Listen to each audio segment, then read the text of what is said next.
26 hours of a 30-hour book I was in, and I gave up, completely gave up. Turned it off, turned it off, turned it off. But before I tell you what the book was and we get to talking about the book, I want to share my cocktail. As you know, with every book comes a cocktail. And so this cocktail kind of gives the hint of what the book is about. It's called the Russian Grind, and it's got vodka, it's got coffee liqueur from Rocktown in Little Rock, Arkansas, a little bit of sweetener, and I'm just going to add a little bit of coffee whipping cream just because that's what I like, and it makes it just a little bit sweeter. So I named it the Russian Grind, and because this book, this freaking book, was a grind. It was sweet. It was wonderful, just like this coffee cocktail today. But then it started to become a grind. And that's when I decided enough's enough. So the book is called, excuse me, the book is named The Bronze Horseman by Paullina Simons. And it was such a great book um, until it wasn't, or at least I enjoyed it until it becomes so repetitive, so non interesting. And I felt like, gosh, she should have cut this book down at least by 600 pages, at the least. And so let me just kind of set it up for you. It is during the invasion of Germany into Russia. And the way the author talks about the war and just the problems that the people had with starvation, and it's set in Russia and it's cold. Again, one of the reasons that I chose coffee. I mean, she writes it so well that you're right there. And this was a big deal for the German Russian war because Germany was just tearing up Russia.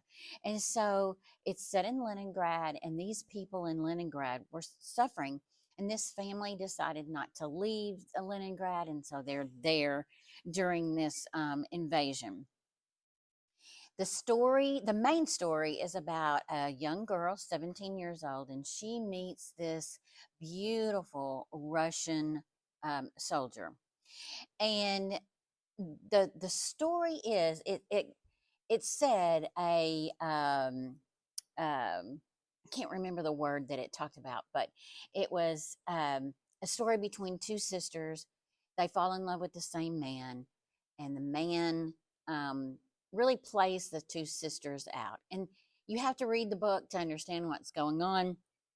But the first half of the book, or maybe it's a third of the book, is setting that relationship up. And again, as I look back at it, it was very repetitive in the way she wrote the book. So they get on a tram, they talk to each other, and every day they meet each other at the train station or the tram station. And so that relationship is building up until she decides to take him home to meet her parents. And that's when they find out that he has been dating her sister. So then things happen during the war, and they keep seeing each other during the war, and he keeps seeing the sister during the war. And then the second part of the book starts, and oh my dear Lord, could it be any repetitiveness in this story? And I'm hitting about the 20-hour mark. This probably happened in the 18 to 19-hour mark. And I thought, okay, well, I'll give it a little bit and keep going. Surely there is, because this book is so highly rated, and it's a trilogy, no doubt, a trilogy. And I found this book through a YouTuber, and I won't name him, but he has lots of followers. And he listed this book as one of his very, very favorite books. So I thought, okay, well, let's give this book a try and see. Well, I don't know if there's something wrong with me.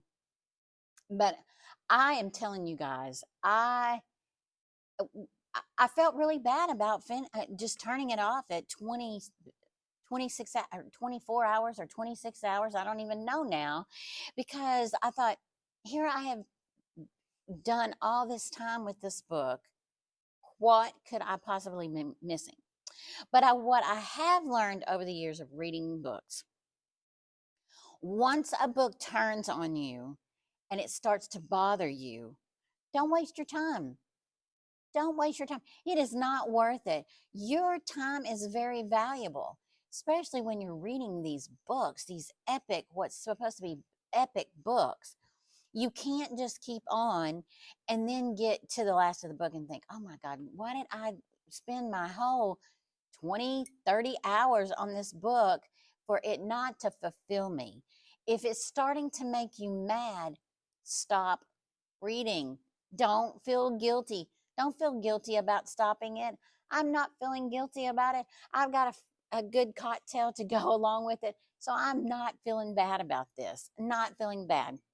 What I would really feel bad about it is if I read the last of the book and it still didn't fulfill me and I really regretted spending all that time. Will I ever read the rest of this book? Absolutely not. It is not for me. What do I give this book in as far as ratings? I am going to give it a 2B. And the reason I'm giving it a 2B is because I really did kind of enjoy the first part of the book.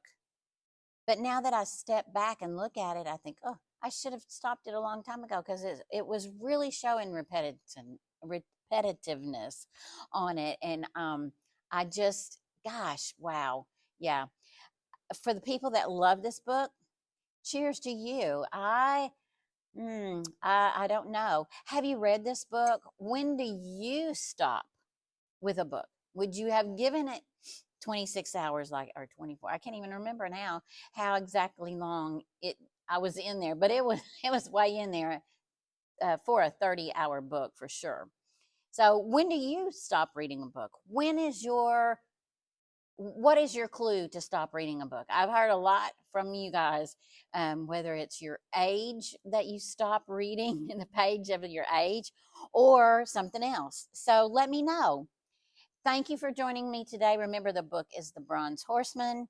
I give it a 2B, but this drink I probably would give a 5B to. Thank you again for joining me. I'm Dana B, and this is Boozy Bee's Books and Cocktails and Some Basketball. Cheers!